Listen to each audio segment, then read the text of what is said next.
Just why is modern life so stressful?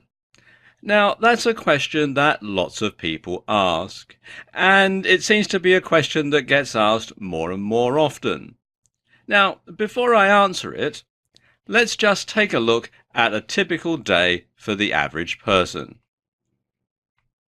You get up before it's light. You've got to get your family up and fed, and your kids off to school, and then you've got to get yourself to work. Perhaps you have a long drive in heavy traffic, or you have to deal with overcrowded public transport. Either way, you arrive at work tired and in need of that first cup of coffee. Coffee, which of course is a stimulant which raises stress levels. And if you're like most people, your working day probably involves staring at a computer screen under artificial light. Lunch is probably something high in fat and sugar, and is eaten al desco.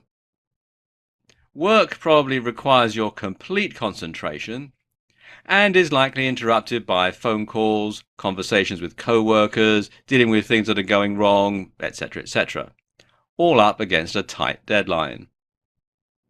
The journey home is a repeat of your journey in.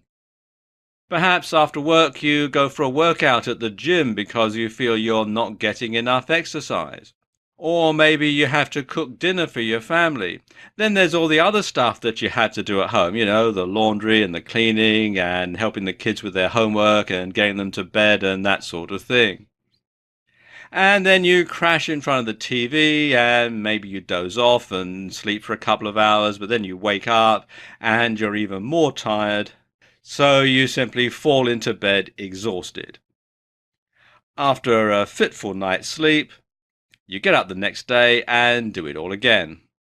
And the day after that, and the day after that, and the day after that, and so on. Well, no wonder you feel stressed. So exactly what is stress? Well, stress is nature's way of dealing with our inbuilt fight or flight mechanism. And it all harks back to your inner caveman or your inner cavewoman. Now, back then, if you were hunting a woolly mammoth or you were hunting a deer with just a spear and a bow and arrow, then you'd need plenty of energy to track it and to chase after it. Your senses would be heightened too, so that you could find it in the first place and anticipate where it was going to run. Likewise, if you were running to escape a saber-toothed tiger, well, you'd need plenty of energy, and you'd need to keep your wits about you too. Either way, the stress would be just for a short time only, and then you'd rest.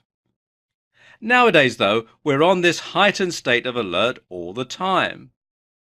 The unnatural ways we lead our lives, well, that doesn't help either.